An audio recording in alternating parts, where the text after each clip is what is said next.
होते उपवर्गीकरणाला, मात्र काँग्रेसचा चुका पाठिंबा कशा की काँग्रेसचे जितके पण आमदार आहेत, MLCs आहेत, त्याच पद्धतीने राज्यसभाचे सदस्य आहेत किंवा लोकसभेचे निवडून गेलेले खासदार आहेत, यांच्यापैकी कोणीही सभागृहामध्ये SC/ST ॲक्टमध्ये जे वर्गीकरण येत आहे किंवा सब क्लासिफिकेशन येत आहे त्याचा विरोध केलेला नाही.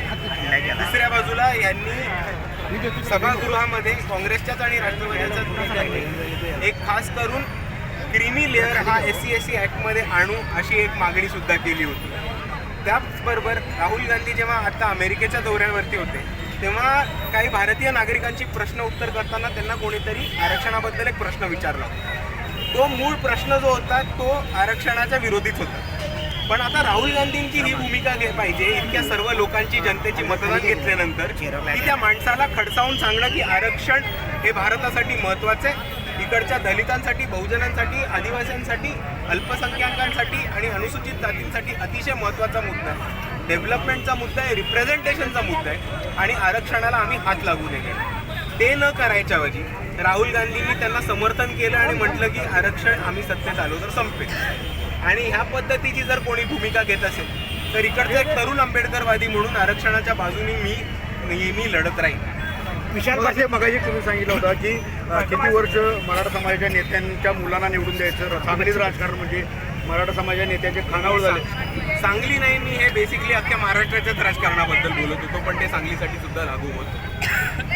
पण आपण जर बघितलं तर आत्तापर्यंत इकडे SC तुम्हीच तुमच्या माध्यमातून आता बऱ्यापैकी सगळ्या पार्ट्यांच्या 1-2 दिवसात याद्या होतील, तुम्हीच एक संशोधन करून बघा आणि आपण सर्वांनी याच्याबद्दल विचार करा की SC आणि ST राखीव सीट सोडून किती जागांवरनं हे SC आणि STचे कॅन्डिडेट्स येतात, याचं तुम्हीच संशोधन करून बघा आणि तुम्हाला कळेल की या प्रस्थापित पक्षांच्या देखण्यात आपल्याला किती अवकाश आहे.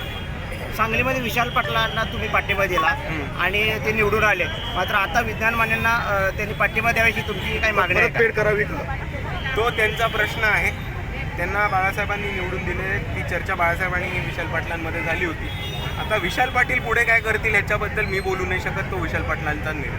मगाशी तुम्ही सांगितलं की अल्पसंख्याक असेल किंवा दलित मॉब लिंचिंग होण्यासाठी नवीन कायद्यात व्हावा विधानसभेत त्याबद्दल. तर हा कायदा मोहम्मद पैगंबर बिल नावाचा कायदा होता जो 2022मध्ये वंचित बहुजन आघाडीने पेश केला होता. त्याच्यावरती सभागृहामध्ये वंचित बहुजन आघाडीची मेजॉरिटी नसल्यामुळे इकडच्या मावियाच्या लोकांनी आणि महायुतींनी पण हा कायदा हाणून पाडला होता. पण यावेळेस इन्शाल्लाह वंचित बहुजन आघाडीचे जास्त उमेदवार जातील आणि मायनॉरिटीज प्रोटेक्शन ॲक्ट, हेट स्पीचेसच्या विरुद्ध ॲक्ट, म्हणजे आपण जे बघतोय जे मुसलमानांच्या विरुद्ध ॲट्रॉसिटीज होत आहेत, लिंचिंग्स होत आहेत, दलितांच्या विरुद्ध जे ॲट्रॉसिटीज होत आहेत, आपण बघितलं असेल तर आज गिरिराज महाराज किंवा नितीश राणे वेगवेगळे वक्तव्य करतात मुसलमानांच्या विरुद्ध. हे सगळं टळू शकलं असतं जर इकडच्या महाराष्ट्र सरकारने मोहम्मद पैगंबर बिल ॲक्ट हा मान्य केला असता. पण यावेळेस विधानसभेमध्ये वंचित बहुजन आघाडी आमदार पाठवेल आणि हा ॲक्ट मंजूर करून घेईल इकडच्या दलितांच्या, बहुजनांच्या, आदिवासींच्या आणि मुसलमानांच्या सुरक्षेसाठी. ठीक आहे.